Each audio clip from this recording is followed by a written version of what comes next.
All right, welcome again to Social Distillation, the submarine still of the internet, where we attempt to drop the bead and pour white lightning straight onto your brain. What are we talking about today, Samo?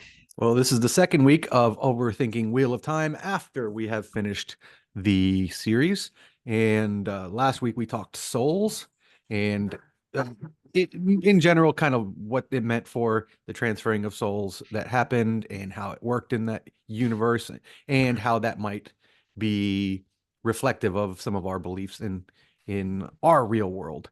And this week you wanted to talk about the nature of evil and what that has to do with the dark ones, how humans play into that, and all of that. And then we'll overthink from there, as usual. Yeah, because we've gotten hints all along the way of what the Dark One is, how it operates, and its influence and all that. But we actually see the Dark One in a protracted encounter at the very end there with the real last battle, the final confrontation between the dragon and the Dark One.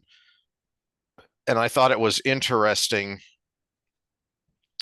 to see the way that the Dark One attempted to manipulate and then attack Rand, but then also Rand's revelation of, oh, I pity you. This is just your nature. Mm-hmm. You are incapable of uh, anything relating to goodness. Um, it also, and we had talked because we this may be the last episode for several weeks of doing kind of a combo episode, and so we may kind of spin off into tangents in the real world of, what, okay, you, you need to be careful when you do say something or someone is evil, and we have thrown that word around Mm-hmm. very purposefully, and because it is appropriate Well, where I'll give a appropriate. fantastic example. Because I right before this I had a little time, so I jumped in the shower for like 15 minutes because the shower is the best place to randomly think, in my opinion. And I was thinking, I was like, what, because I've talked about in the past, there are no good or bad emotions. There's just good or bad uses or ranges of those emotions, right? There's no good or bad personality traits. There's just ways it manifests in a negative way in the real world. And let's talk about homicide. Homicide, the actual definition isn't murder. Homicide is a human killed another human. Okay. There are times where we say it's justified and it might actually be good. And there are times when it's obviously evil. And sometimes there's gray areas where we have to like kind of banter around about it. This is not my example, but one thing currently going on in the news right now is all the people protesting the Luigi Mangione terrorist murder charge that's been put on him for shooting a guy in the back because he doesn't like the way insurance is run, right? That is evil because he shot a guy in the back who may or may not have had anything to do with whatever problem he was thinking about. So that we pretty much call evil. But we've got a bunch of people protesting that because he's a hero to them because, well, there's some shitty things about our healthcare system. The problem is that guy was only a part of the big thing, and Mm-hmm. there's a lot of moving pieces that created the situation we're in. But the example I wanted to bring that is I think is great is the Menendez brothers. The Menendez brothers are in the big book. I think it's right there. Big book of serial killers. Even though they weren't serial killers, uh, they killed their parents, and they did it very viciously. They premeditated it, and that's why we call it evil, right? It was premeditated. It was vicious. It was disgusting. They went over and above just killing somebody to defend themselves, but they were horribly abused by these people. And when you're being horribly abused, you could call that self-defense. And they were still of an age where they couldn't just leave. They Mm-hmm. say, oh, just leave. They couldn't just leave. So they created a plot to not get revenge, but to remove themselves from the situation. Now, there may have been a lot of revenge in their mind because how can you not help that, right? But It was the viciousness of the attack and the premeditation that put them in the big book, and we call that evil. But at the same time, they were in a situation where if they reactionarily attacked back, they would have lost. They had to premeditate it to win. And so I'm like, well, that actually to me is a gray area. Did they go too far? Were they driven there? The answer is yes to both of those.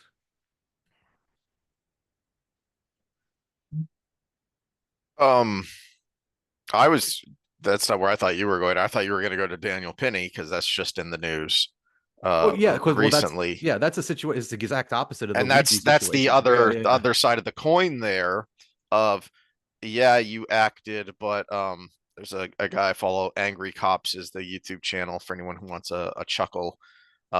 He's a very shouty, angry drill instructor and cop in the Buffalo PD. Um, and he went over it, and he went over the New York statutes of, well, what is reasonable? Because that's part of the legal definition of these things. And he made the point that, interestingly, while the law hasn't really changed, society has changed, and what is reasonable is now different because not all that long ago, it was reasonable to settle your disputes with a duel. Well, Mm-hmm. if you did that now, you would be charged with homicide because you premeditated to kill someone. And we don't find that a reasonable way to deal with your disputes anymore. Mm-hmm. Yeah. Well, and I mean, it's even worse than that because we have a person who was defending others. Mm-hmm. This wasn't a, you have offended me, let's fight a duel. Mm-hmm. This was, oh my gosh, this guy might hurt somebody, so let me stop him. Oh, I stopped him too far. You know, Yeah. that's it's a shame. And if for anybody that wants our full opinion on that situation, go 2 episodes back. Mm-hmm. Uh, we almost barely made it in time for the actual acquittal before putting that one out. But yeah, it's this thought of good and evil, like you were saying, it's in your nature. Well, what is good and evil and everything? It's complicated. Mm-hmm. It's complicated because what we call behaviors in a certain socially unacceptable way is what we call evil. I think it's complicated in the way we talk about fitness being complicated. Because our Yeah, large fan what you're base saying in is there Russia are likes to talk fitness, so let me yeah, bring that in. there are right answers, but at the same time, Mm-hmm. there's multiple ways to skin the cat. So Yeah. you can very broadly define certain black and white things when it comes to health and fitness. Okay, but then when it comes to the details, when it comes to how you actually live those basic guidelines, then sometimes it gets a little more complicated. You know, for me right now, I'm really uncomfortable because I've started a new routine trying to work on my neck. And I've said this before is when I would have a client or even a potential client, one of the first things I would say is I hate the phrase no pain, no gain. Hmm. That's stupid and wrong and dangerous. Pain Is a is your signal. body saying something is wrong. I want to make you really uncomfortable. Hmm. There is an exception to the rule, as there almost always is. For someone like me who has a chronic condition, actually, you might have to hurt before it gets better. Hmm. Right now, I am in pain. The nerves in my upper traps are just randomly firing and not happy because I'm trying to see if I can push some curve back into my cervical spine. So there is that gray area of, hey, it's wrong to hurt someone or even hurt yourself is considered wrong. Well, I'm hurting myself Yeah. Well, because, one of my now not my one of my first clients as a trainer, one of my first clients after I opened the gym of my own was a young gal who had multiple hip surgeries for a genetic disorder, but she played volleyball and her insurance had run out since we started with Luigi. So the the therapy the therapist who was in charge of her sent her my way and said to take care of her because he trusted me. And one of the things we had to do was break up all the scar tissue that had formed in her hips because she had a hyper immune response, as a lot of young ladies do. And it was extensive surgeries that involved a lot of tissues. And we would be doing a lot of things like manual clamshells too. And you can feel it popping and ripping as you're going. And, I'd be pushing her knee down and then resisting as she pushes it up, and she would be crying and I would be crying. And it was a grueling thing to go through, but she's a perfectly healthy young female right now. She's a model right now, actually. So we had to do that to get through it. So that's one thing. Yes, pain is not always the devil, but usually it is. If you're causing pain, usually you're doing the wrong thing. Usually, had Hmm. I been a sadist, she would have been crying and I would have been laughing. That would have been a different result. Now, Well, it's maybe she needed somebody with a little bit of that personality to do it better. Maybe, I don't know. mhm, Maybe I would have done a better job. a But little more psychopathy. yeah, yeah. Back to where we've been before. It's interesting though that you bring up emotion because as you said before, emotions aren't bad. It's how they affect you and what you do with them. And last episode, when we were talking social political stuff, um, we talked about the use of fear and anger to drive people. And for this meandering thought on the dark one and the nature of evil, I went back to my blank cover, my poor old beat up copy of Lord of Chaos, because this is really the first time we actually see the Dark One. Is we have seen the effects, we've seen his followers, we've even been inside their heads a few times, Hmm. but now we actually, and this was, I remember when I got to this point, and holy crap, is we are actually going into the pit of doom. And something that jumped out at me was when Demandred goes in and he doesn't yet he notices that Shidar Heron is somehow different, um because the spikes don't touch his head. In fact, he's got like 2 meters of clearance, um while Demandred is having to hunch. uh but he doesn't want the half man there. So this is right at the very beginning in the prologue. You may leave now, half man. He did not want the thing here to see the ecstasy overcome him, the ecstasy and the pain. Shidar Heron did not move. Demandred opened his mouth, and a voice exploded in his head. Demandred. To call it a voice was to call a mountain a pebble. It nearly crushed him inside against the inside of his own skull. It filled him with rapture. He sank to his knees. The murderer stood watching impassively, but only a small part of him could even notice the thing with that voice filling his brain. Um, da, da, da, da. And then there's another point where I think it's ending. Yeah, and then at the very end of this scene, then listen and serve, hear who will die and who live. Demandred screamed as the voice crashed home. Tears of joy rolled down his face.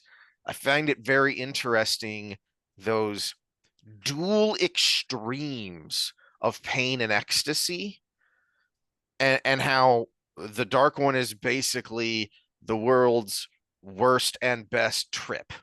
Hmm. That it is taking those emotions and turning them up to 11, because the Lord of Chaos knows if you want chaos, if you want to disrupt order, you need people to be acting on their emotions, Hmm. and you want those emotions enhanced as much as possible to short circuit the logic centers. Hmm. And we get the opposite from the creator because he refuses to take apart. You never see a moment, and we get plenty of times where it would be where they're praying to the light, or they're doing something, the results of the White Tower tests, for instance. Mm-hmm. You don't get this washing over of bliss of being in the light the singing hymns in heaven feeling. You get the all right, you did what was right, good job, do more. Hmm. Uh, yeah, let's pause for a second here. All right, and so I just talked about the lack of the over emotion on the other side. Uh, I believe it would be there if the creator actually broke through his barrier Hmm. to the world, because he would be able to do that. I don't think the creator is capable of doing that. But that's for good reason, because what we saw in the many visions that Rand had in the void of space, that too much order was also evil. Too much of Uh, a good thing it was also an evil thing. I just had an epiphany while you were talking about this, and it just dawned on me, isn't it interesting that when Rand turns evil, he is the exact opposite of what Demandred is doing here. Hmm. He is fully sociopathic when he channels the true power and he kind of embraces the dark side. The effect the is an absolute coldness and an utter disregard for humanity. Hmm. It's an overdoing of the idea of the void. It wasn't Mm, just, allocating your emotions to this thing that is represented by a candlelight. It was complete elimination of them.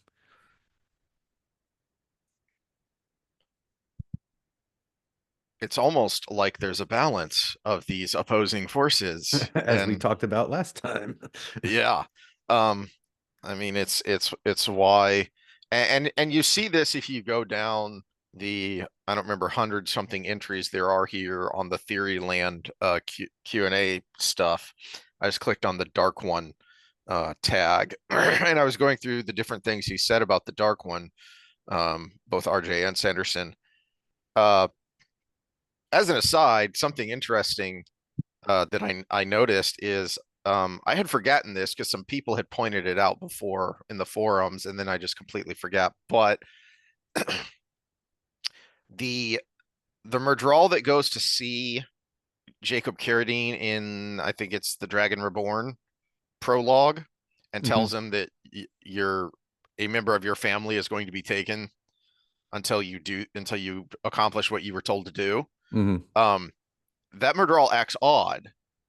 And so people had speculated that that was actually the first appearance of Shidar Heron. And I'd forgotten about that until I was scrolling down here and saw that someone actually asked Jordan about it. And he not only confirmed it, but he said that was Shidar Heron version 0.5. That was basically the beta version, that not even the Dark Mm. One gets it right the first time. I was like, well, that's interesting.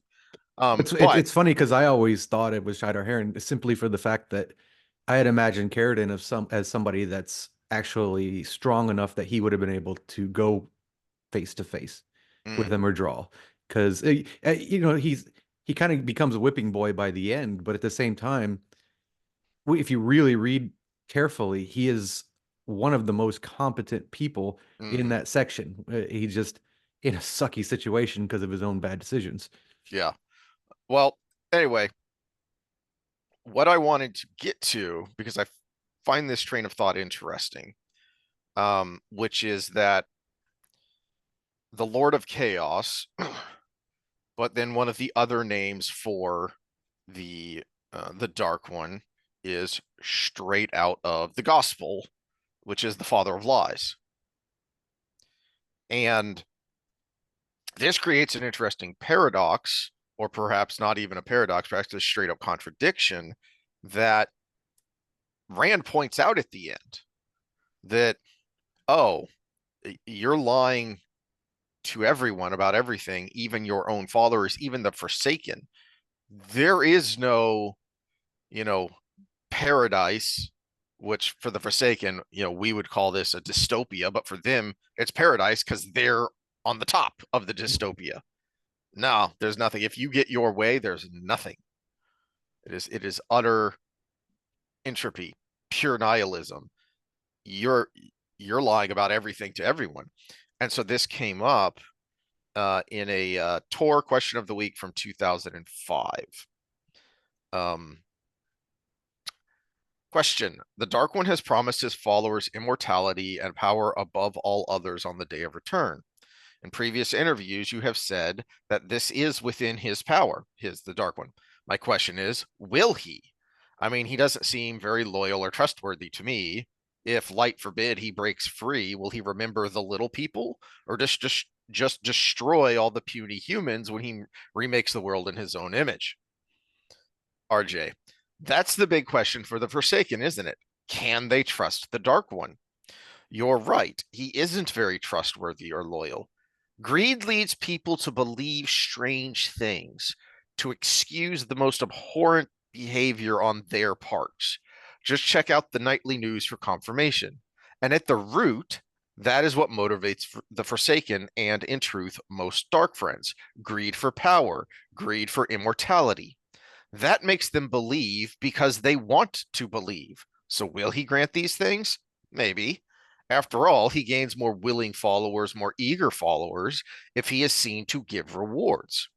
But will he care whether he has any followers at all in a world where he is all powerful?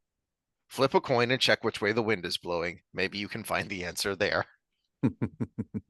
Which is funny because some of the Forsaken use that logic to build their own confidence.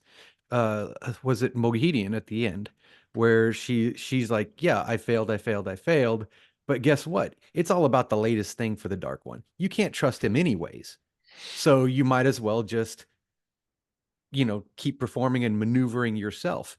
So yeah, I'm lying to him, but he's lying to me, and that's our pact. And so she kind of got it. She knew that there was no obedience. There was no, you did this so much for me in the past. So this current mistake uh, is going to be forgiven.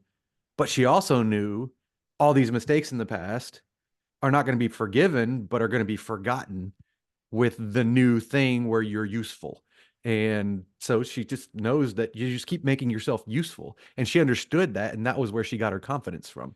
Lanfear was the same way. She's like, I I'm was just playing about to him. bring her up. Yeah, Yeah. I'm playing him. He's playing me. And we both know it. Demandred was blind to that he was blind because of his jealousy and envy of Lews Therin. But Yes. Moradin, to some degree, understood it. He understood but he still had that hope, which is an important word when you talk about Lucifer and the devil and Satan and all of these things.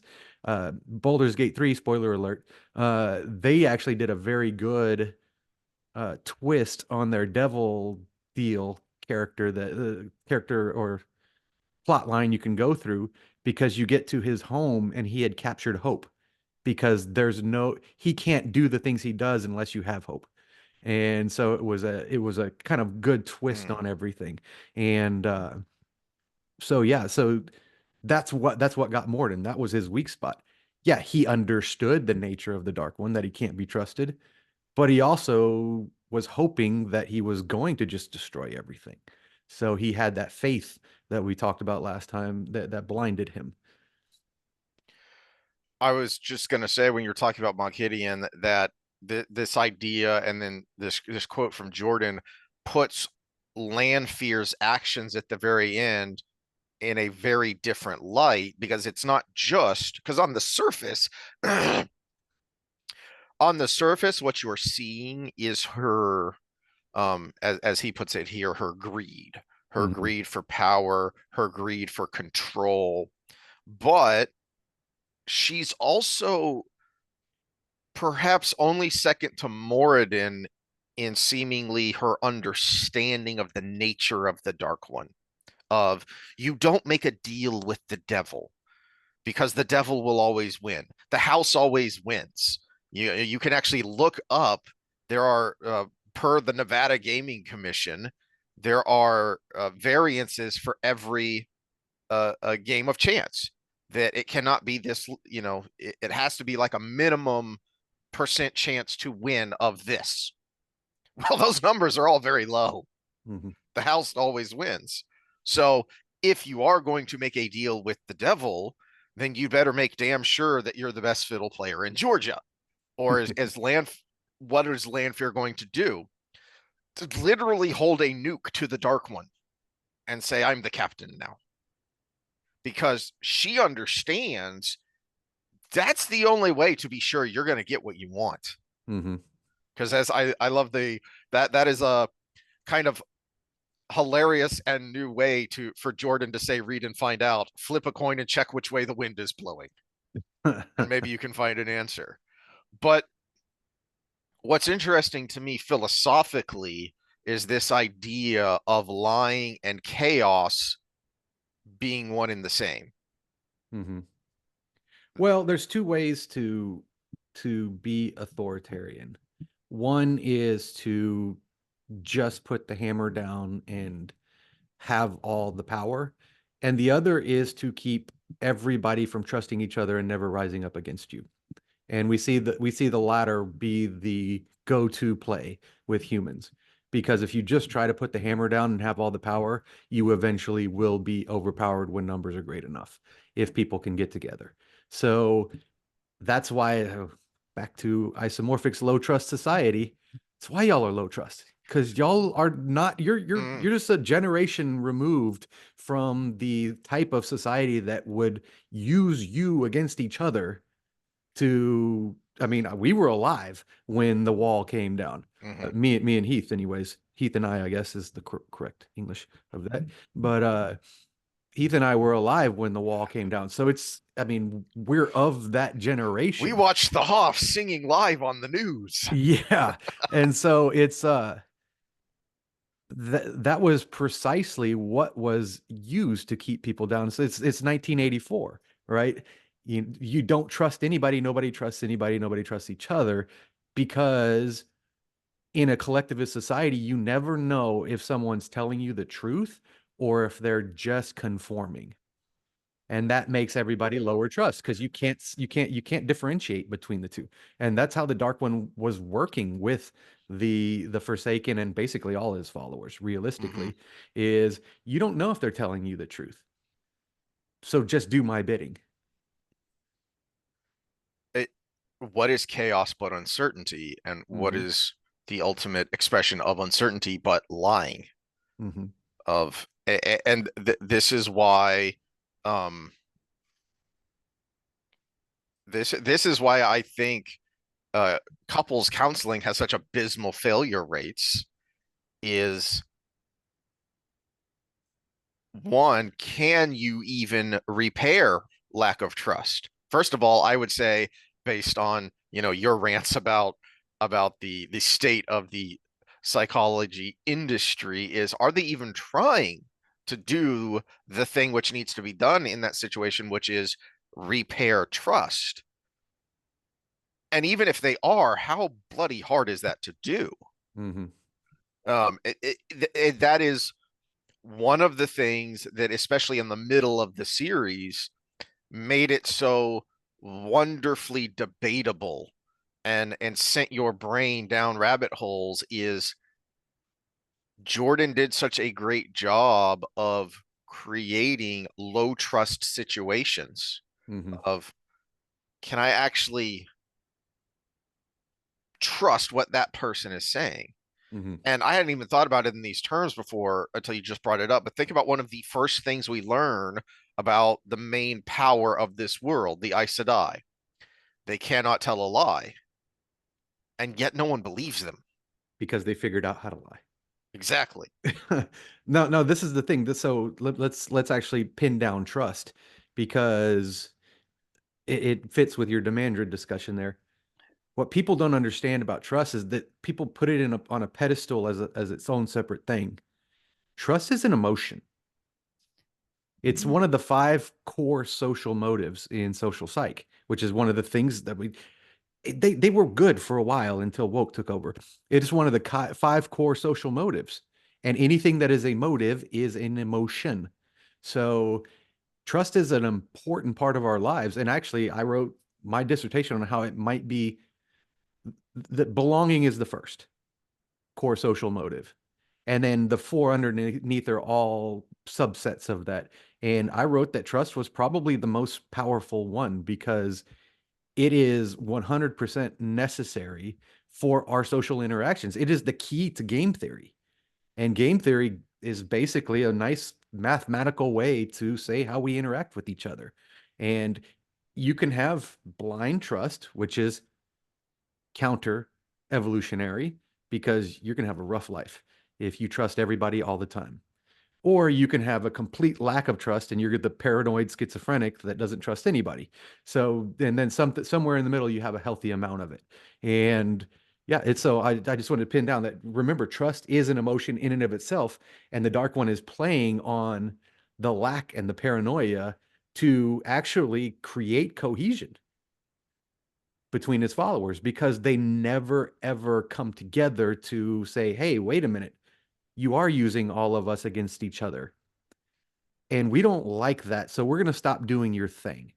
And that's the purpose of it. So it's actually using a lack of trust to create cohesion. And we see this with cluster B personality types because when they have their enablers, a lot of times there's so much gaslighting going along that nobody talks to each other about the person who's manipulating them. And that's how they last for so long in today's world.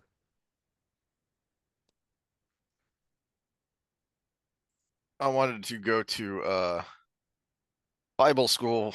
Let's go to Sunday school for a second because of that. I mean, very clear connection to the Dark One as an analog for um, multiple points of evil personified in different, um, you know, mythologies and theologies. But the father of lies one is a very direct, straight from the scripture. So I wanted to go there for a second, um, because it's interesting where that verse comes from and in its context, uh, for a couple of reasons. But it's from John chapter 8, which the opening of is something we've talked about before, which is the woman who's caught in adultery and is brought before Jesus. And it is the um, famous or maybe infamous with how it's so used and abused, let him who is without sin cast the first stone. So that's the opening of this chapter. And then it goes through a couple of different, moments where Jesus is being tested and questioned primarily by the Pharisees. And so there are several of these instances before we get to the point where this may or may not be contiguous with some of these instances.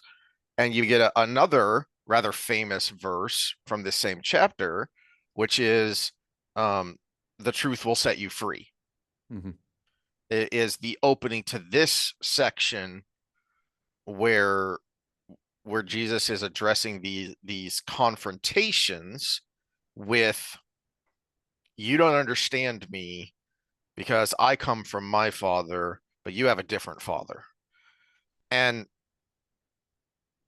to understand what he's saying, that's a pretty big effing deal, because the fact that you are a child of Abraham, that Abraham is your father, is what makes you a Jew.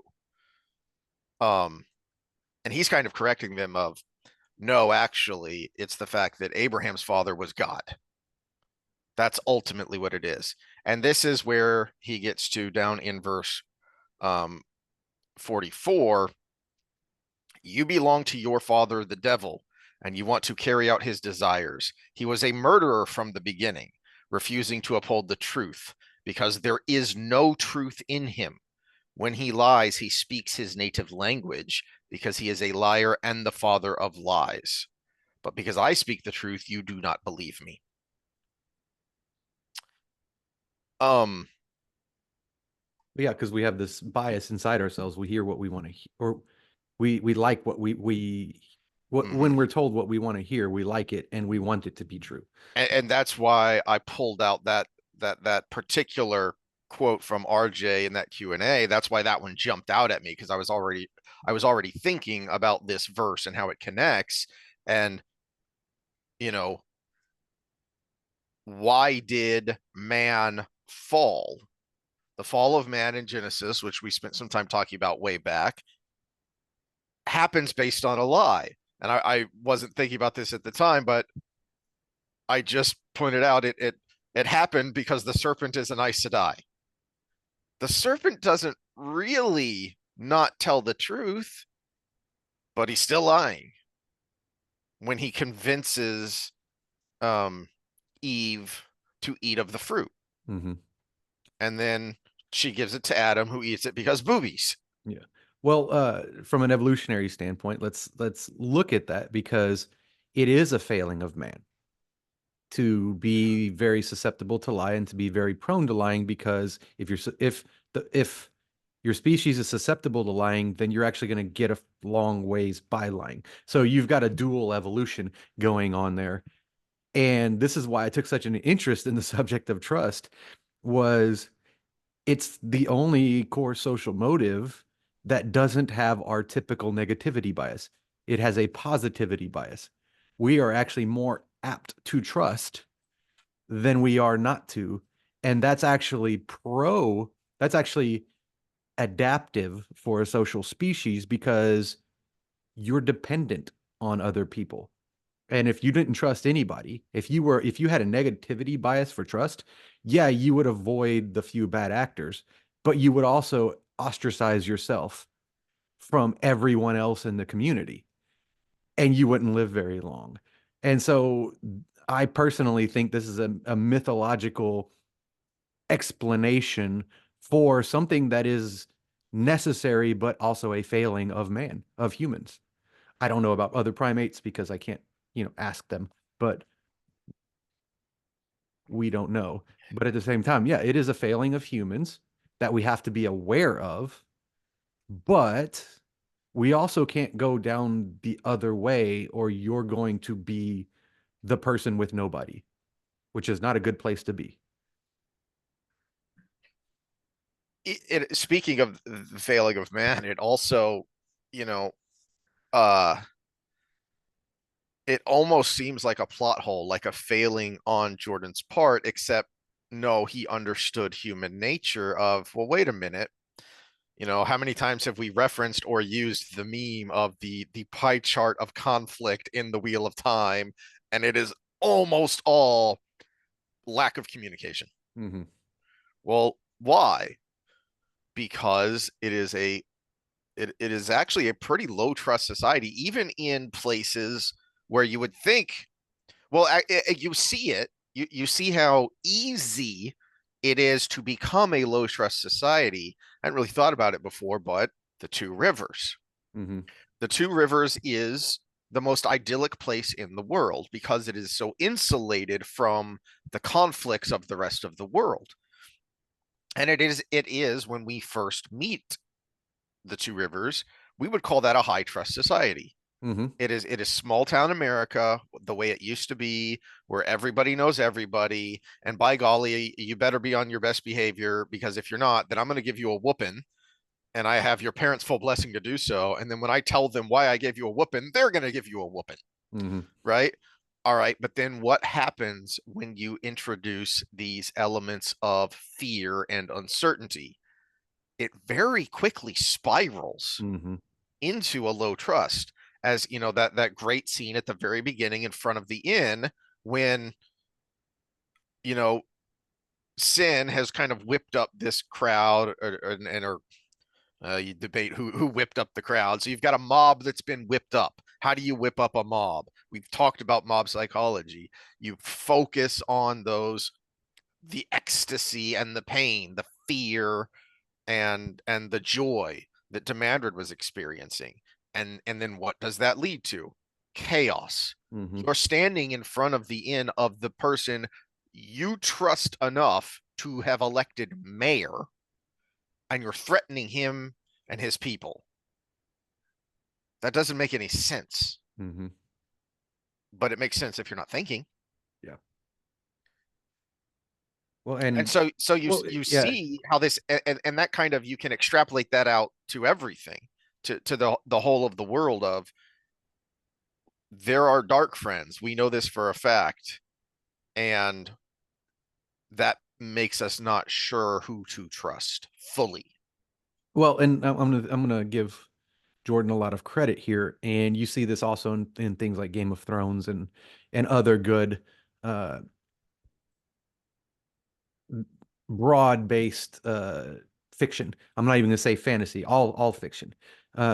Even Star Wars and Star Trek is there. You said you brought up dark friends, and we knew they existed, and that creates a fear, but he did a great job of pointing out the fact that there were just bad people. Mhm. They didn't have to be dark friends. They were just self-interested individuals or a person of a different royal family or all of these. I was going to bring Yeah. up Pedro Nial when we first meet him, but Hmm. also keep in mind he's being advised and thus manipulated and influenced by Mordeth at this point, Hmm. right? And what does he say when we first meet him? Is how do you get people to follow you? Unleash a rabid lion in the middle of the town, Hmm. and then go when the people clamor for help, go slay the lion. Yeah, but he didn't get that from Mordeth. Mm. He knew that was one of his things. Mordeth is just focusing him, Yeah, well, yeah, right? Mordeth is just taking the So traits of him and pushing them in the direction he so wants them to go. and why is that important? Because here you have to the, shall we say, more secular side of the world, the one that doesn't really believe in the dragon, doesn't really believe in the power. This is the ultimate incarnation of the light. This is the Pope. And he is knowingly spreading falsehoods, objective falsehoods, and then things he believes to be falsehoods. He is knowingly sowing chaos so that he can achieve his own ends when he, above all others, should know chaos is the tool of the Dark One. Hmm. I'm supposed to be the champion of the light. But back to Jordan and greed.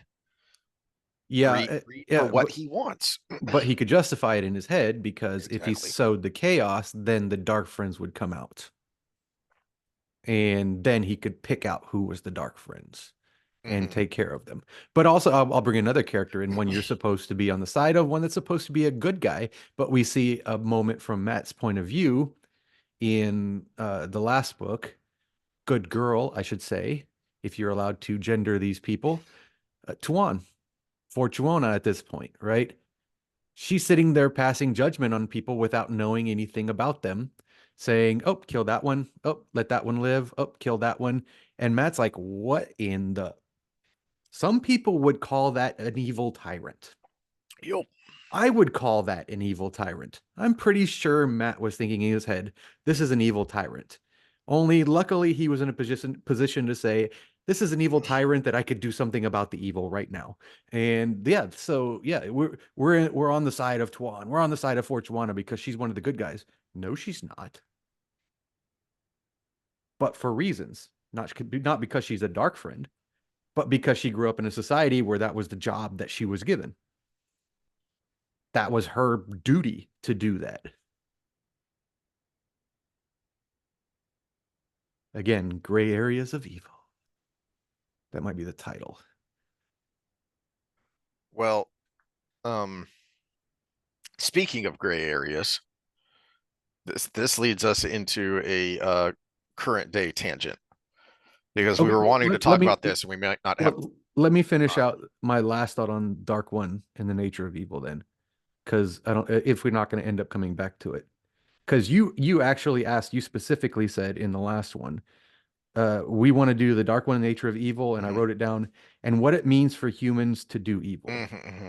Okay, so I was just sitting here doing other stuff, and I had this pad in front of me, and I looked down at it, and this snapped in my head.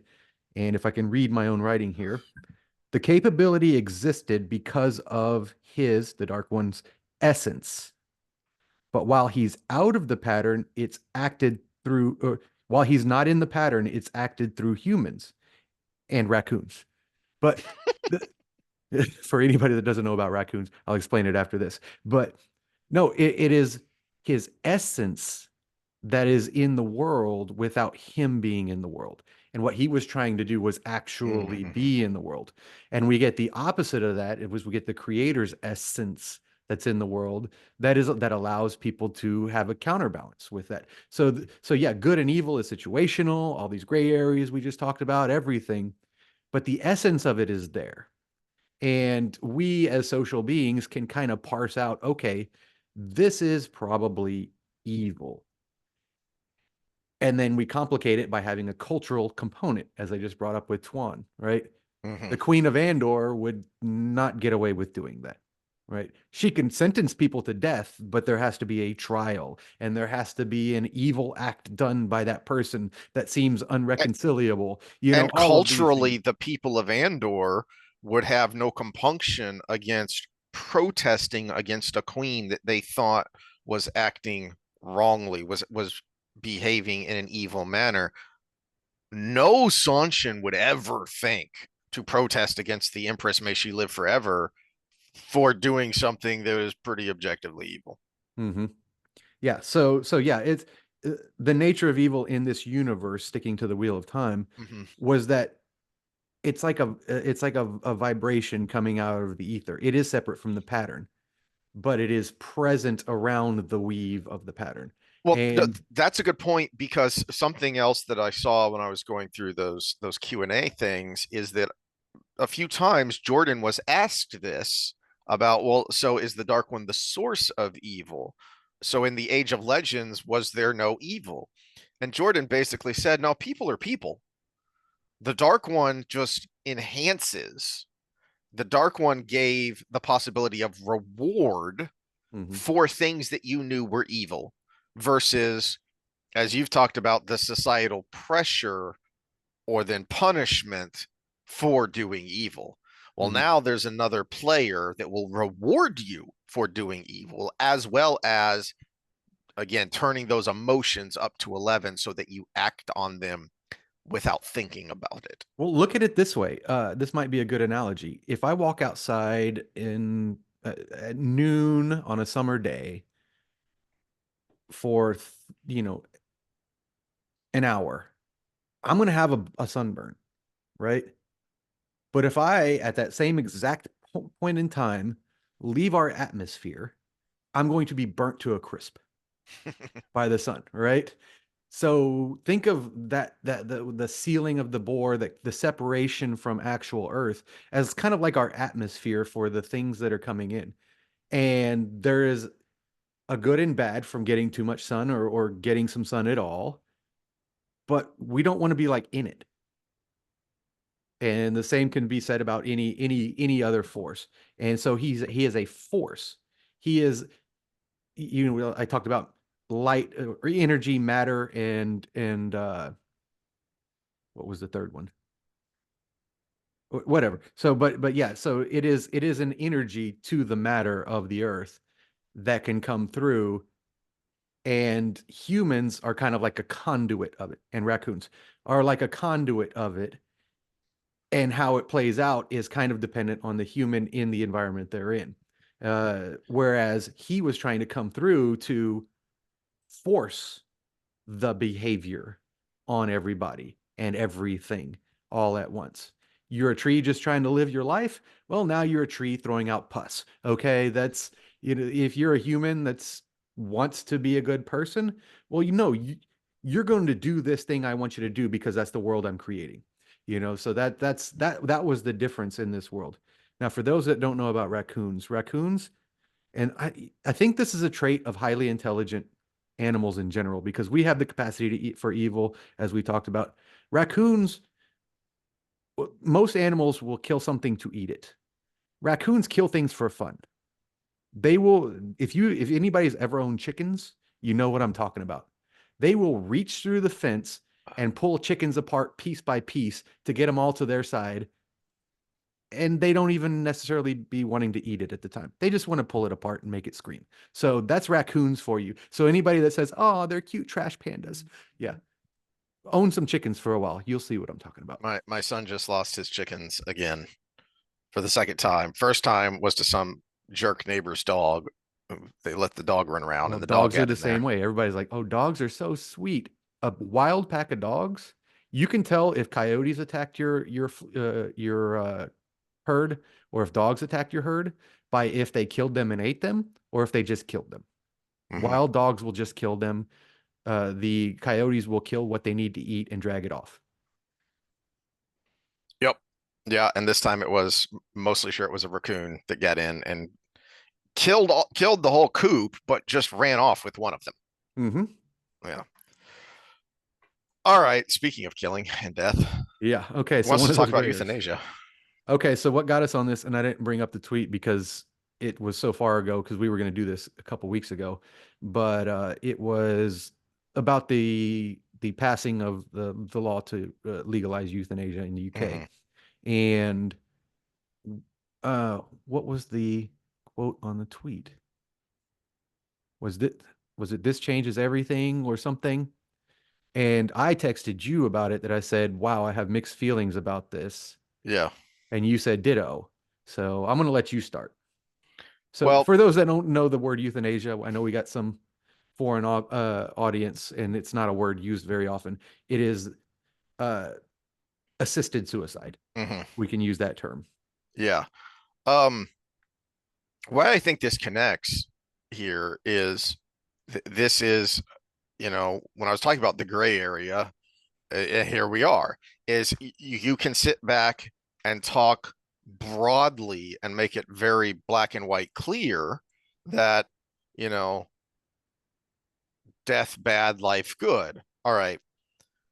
When you get into the particulars, though, that's when things can sometimes get a little bit muddy. And one of the other reason I think this connects is that a lot of these kinds of things where and I more conservative people for sure, if you even think that way on the political spectrum, but even just normal people who are just more traditionally minded, these are the kind of things that make them go, no, I don't think so, even if you can't explain why. Hmm. And I think that is a function of what should be our healthy um, love of life and disdain for ending life prematurely. I mean, we're obviously sad at death, as we should be if we have Hmm. a healthy respect for life. And so then when you're talking about someone else intervening, then it becomes tragic, if not wrong. So someone intervening themselves, a suicide, that is tragic. And there's additional emotional component there.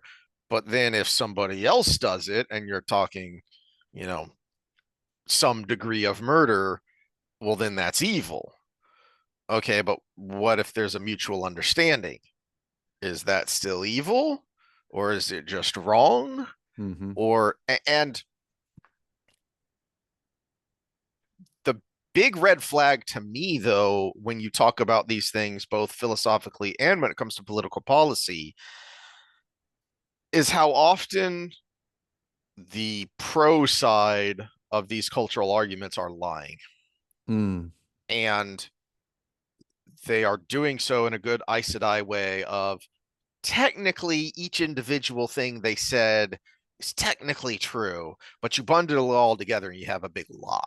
Hmm. A great example that I love to use is the Social Security system in the United States.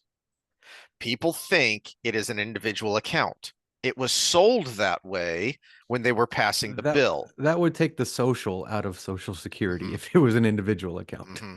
Yeah. Well, it was passed under those auspices and sold to the people that way. And damn near 100 years later, people still think that way. And yet, when it was challenged in court, the federal lawyers went up before the Supreme Court and just flat out said, no, this is just a tax. This is just a tax, and the money goes into the general account, and the legislature has the power to tax. It was sold on a lie. Hmm. And is it any wonder that that system is horrendously corrupt in every meaning of that word? Well, same thing here. So let me, I have got an article that is biased, but that's because I wanted to. Uh, so this is from the Federalist. And the reason I like the Federalist is because they have all manner of authors. Now, they're mostly right leaning, but there's a spectrum on the right as well as on the left. And so they have all manner of right leaning people, and they don't really have uh, a narrative. So they will have people writing columns in disagreement with each other. I mean, that's where the name comes from of the Federalists, with the Federalists and the Anti-Federalists writing pamphlets back and forth, writing news articles back and forth to have this healthy debate at the beginning of our country. And this is from someone named Mary Vaught, whose name rings a bell, but I don't know off the top of my head.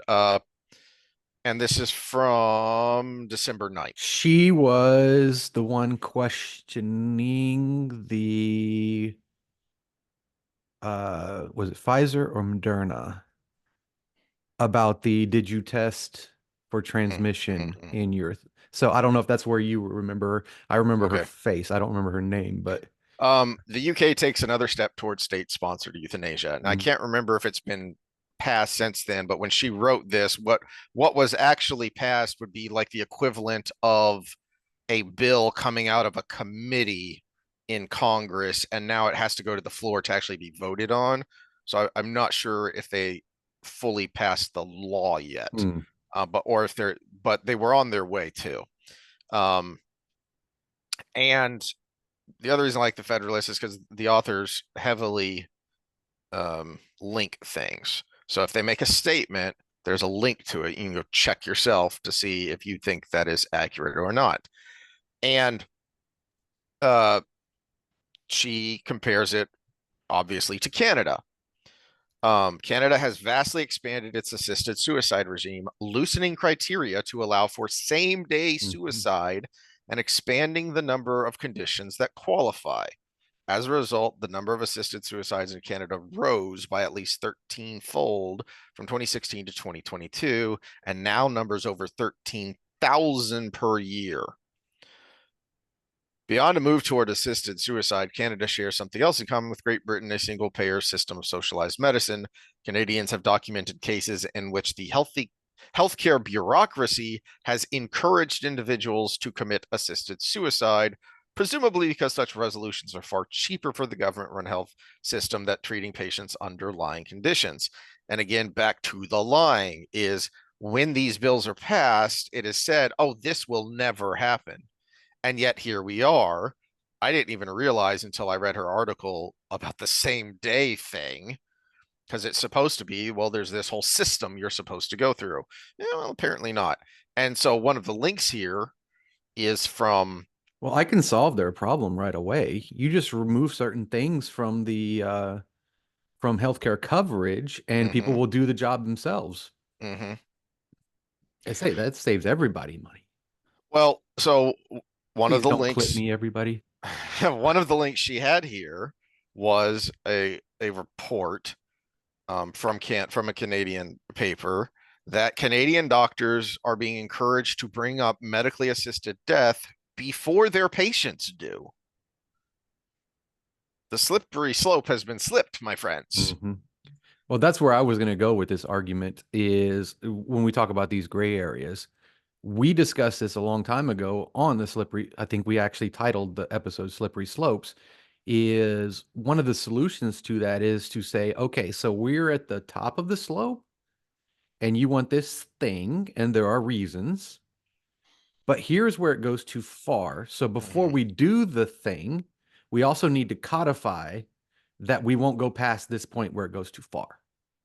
And so that's the difference between what they have the opportunity to do in the UK versus what happened in Canada is they never defined where the slope ends and where it begins, where you're beginning the slope. Now just define, okay, and then we're going to codify that other than these conditions and under these circumstances with this much consultation and second or third opinions, or all of these things are going to be checks to the system that involve somebody dying. Then yeah, if we can put that in a way that it can't be just, oh well, let's just push that further, let's just push that further, let's just push that further, then you kind of remove that argument away.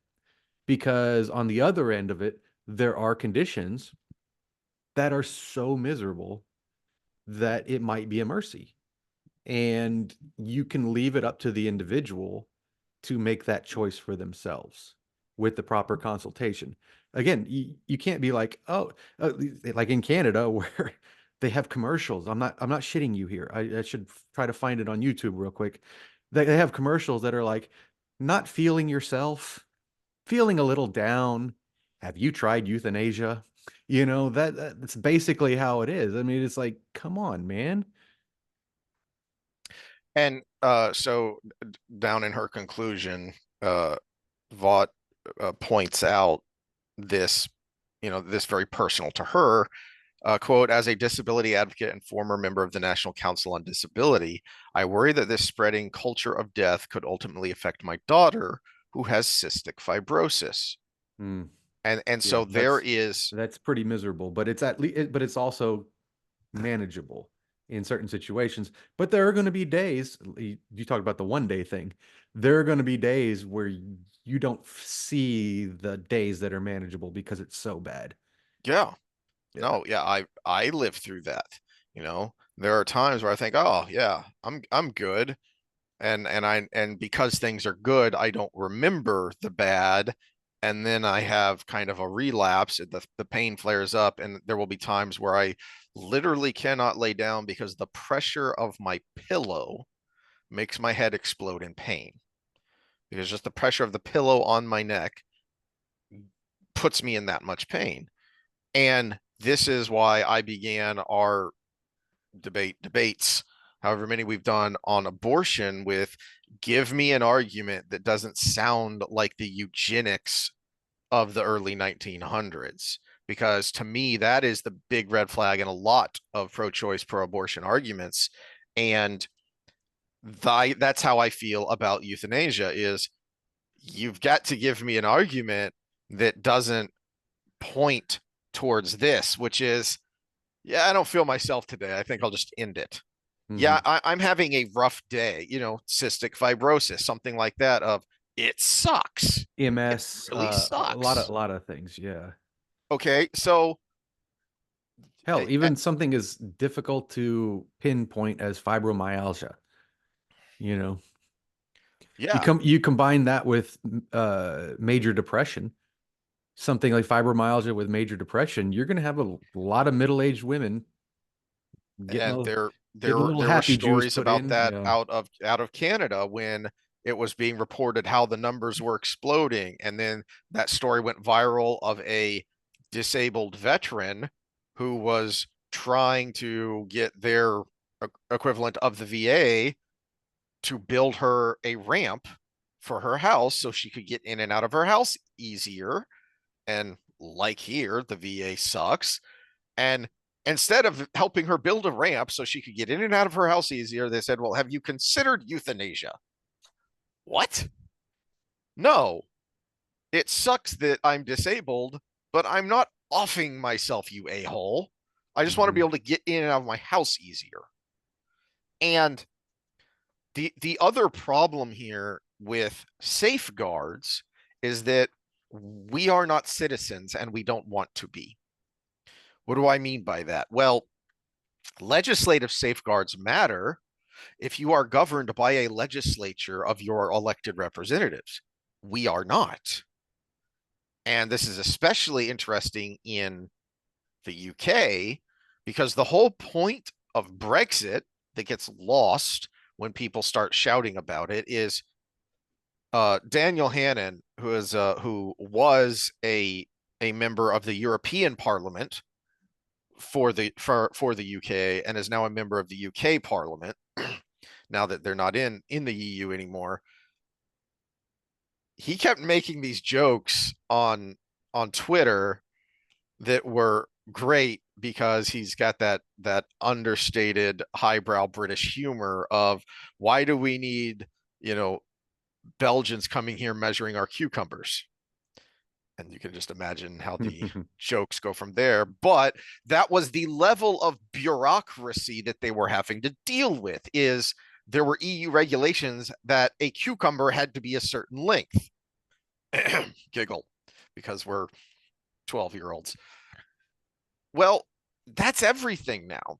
We are not governed by a legislature of our elected representatives of we the people. We're governed by bureaucrats, and nobody stops the bureaucrats. So you can have all these legislative safeguards, but then you'll have a bureaucrat say, "Yeah, but I think that could mean that." Mm-hmm. And the reason this is interesting to me, tying it to the Wheel of Time discussion, is what was the dystopian utopia that the Dark One showed Rand? And when he first showed up in Camelin and is, oh, okay, this is a trick. He's trying to catch me off guard by tricking me because everything is clean and Mm-hmm. prosperous and wonderful. And, you know, and then a grocer shoots a street urchin in the back for shoplifting and nobody bats an eye. Mm-hmm. Well, why? Because you have taken away their humanity, you have taken away their empathy. Well, the reason it is such a an authoritarian hellhole to be ruled by bureaucrats is not just because, as you've pointed out, they're almost always midwits, Mm-hmm. but because the farther away you remove decision makers from the decision, the less empathy they have. Mm-hmm.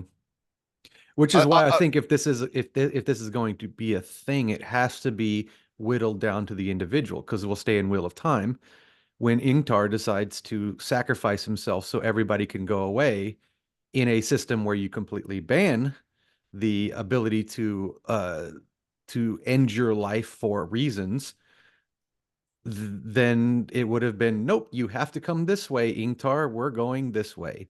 And so yeah, it has to be something that is allowed to be whittled down to the individual under certain parameters that involve kind of the point of no return kind of stuff where okay, yeah, you are in this pain and it will never get better and you're probably going to die anyways kind of situations. Whereas it's not a, oh, you're in this pain, but this is going to be a cyclical thing. And we have these ways of alleviating your pain while you're in it. And then we can work on making it better the next time in this time. And definitely not like, oh, well, you have depression because you moved to a new high school when you were a adolescent and that put a lot of stress on you and gave you this so-called PTSD from it. Yeah, now we've gone down the slippery mhm, slope. So yeah, it has to be whittled down to the individual with parameters of this is it. This is you're in pain for the rest of your life and it's completely miserable existence. Or you're a burden on everybody because of it. If I'm a vegetable in the hospital and there's no chance of bringing me out of it, we already have do not mhm, resuscitate orders, right? mhm. But at the same time, you can extend that to, well, we can't cure you, we can't make you better. We're not going to just put life support on you till you can't handle it anymore and not resuscitate.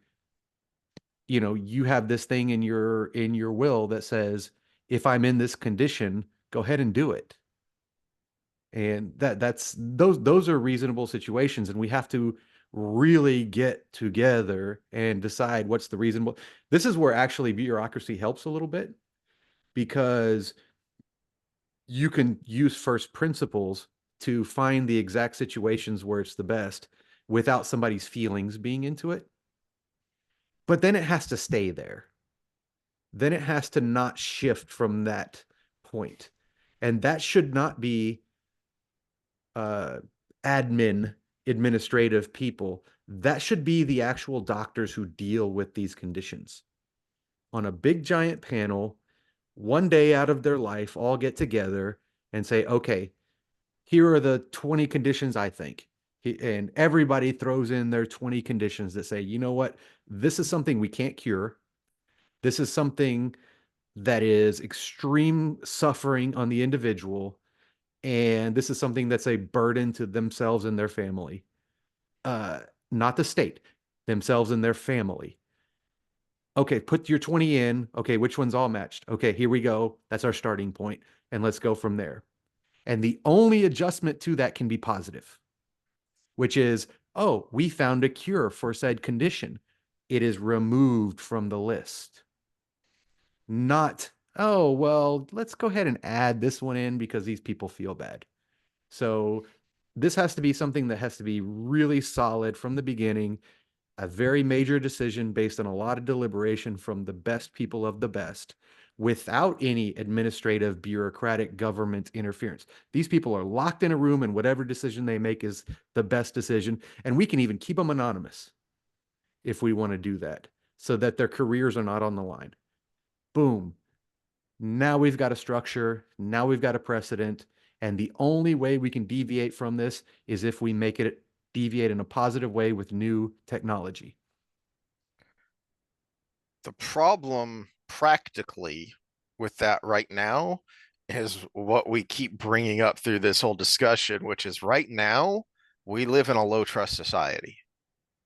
Even in the West, where we used to be high trust, is I look at the drone story coming out of New Jersey, and now it seems to be spreading. Is the reason this story is such a story is because nobody trusts the official word, even people in the government. You know, New Jersey state representatives and people and state senators have been talking about this, and well, this is what we're being told by these officials, which either isn't much or is contradictory, and we don't believe them.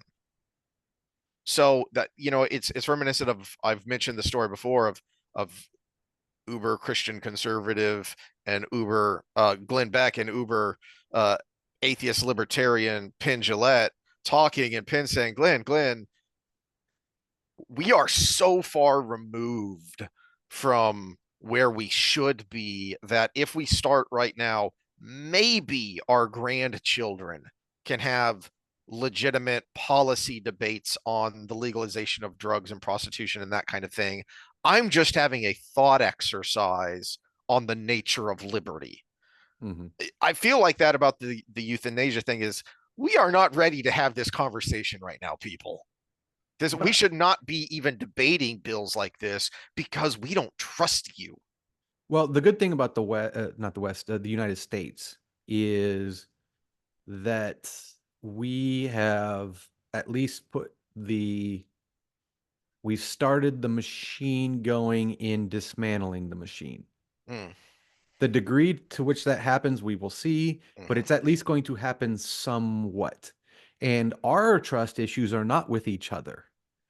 Our trust issues are the opposite. Our trust issues are with the people in charge and the bureaucracy that's running everything. mhm, So yeah, the CDC makes statement, and everybody goes, "Oh well, yeah, I'll see it when I believe it when I see it," right?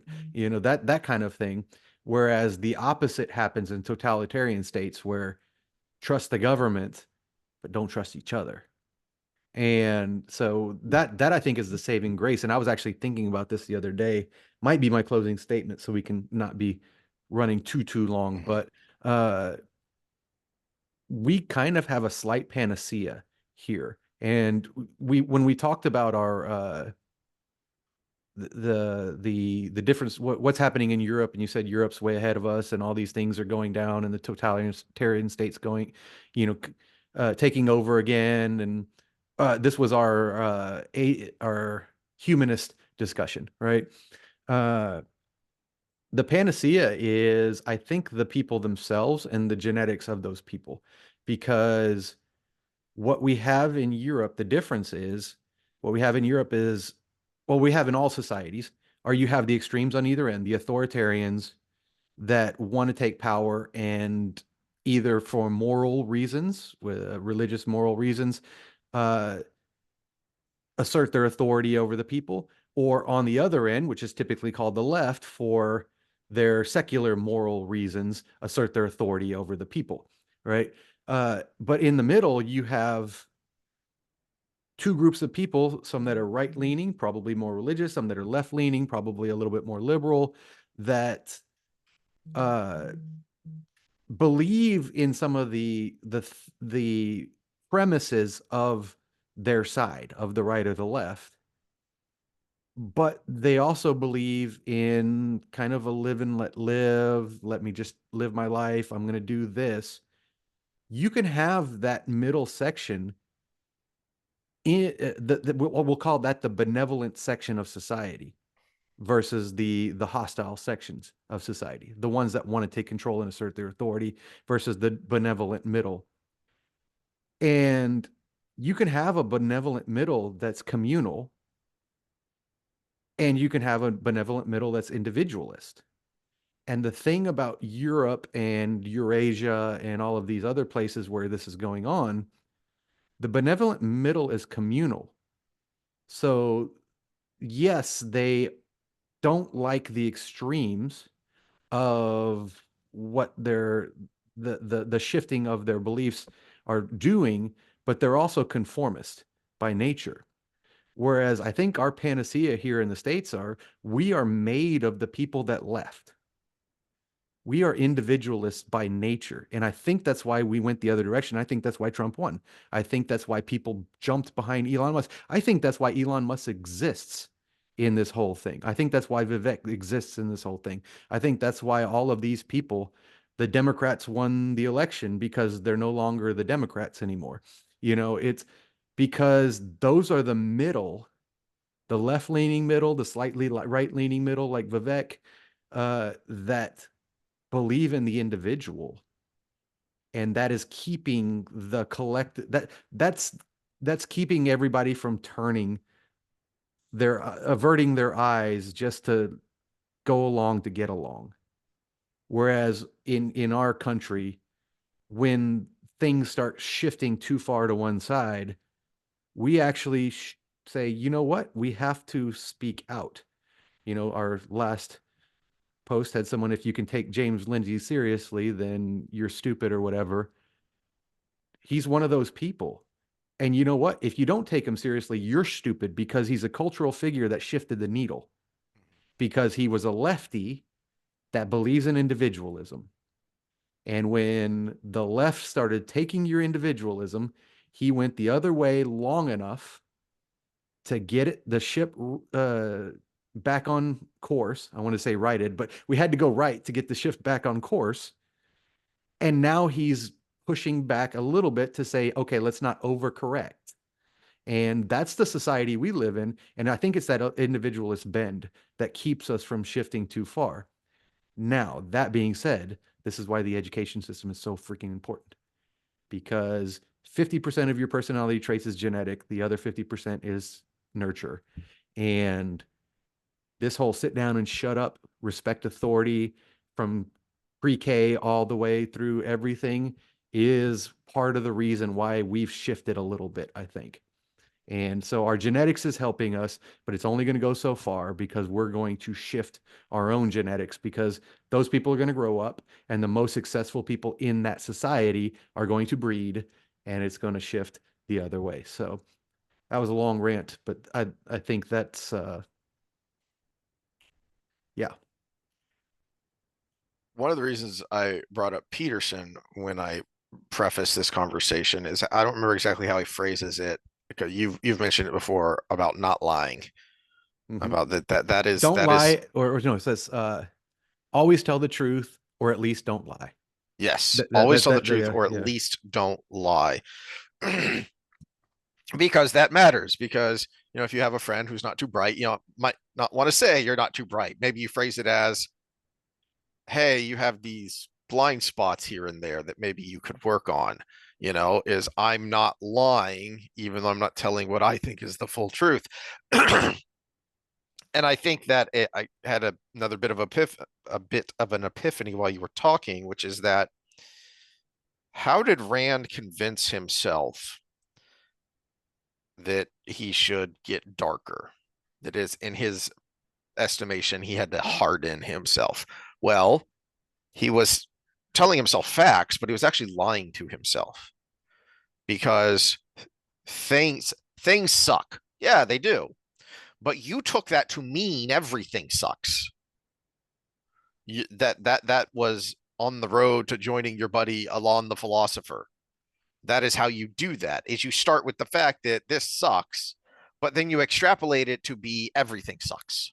Which is funny because we've talked. You even brought this up earlier about Rand becoming a psychopath in his progression.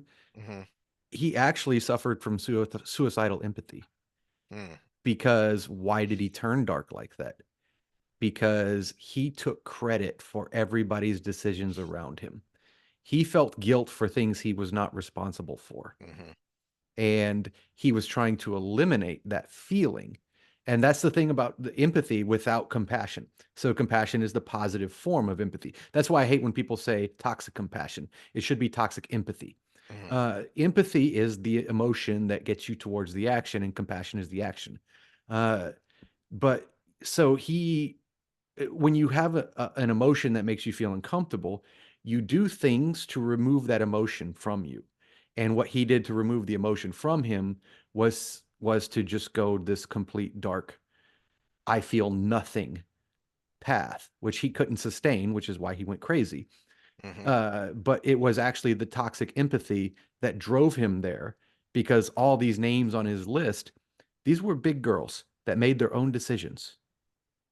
And maybe other than like the girl he tried to bring back to life in the stone, other than that, she didn't make her own decision. But for the most part, all the people on his list were adults that made their own decisions. They chose to follow him. They fought for him. They did all of these things, or they fought him in some cases, and but he held the guilt for their loss as if it was his fault.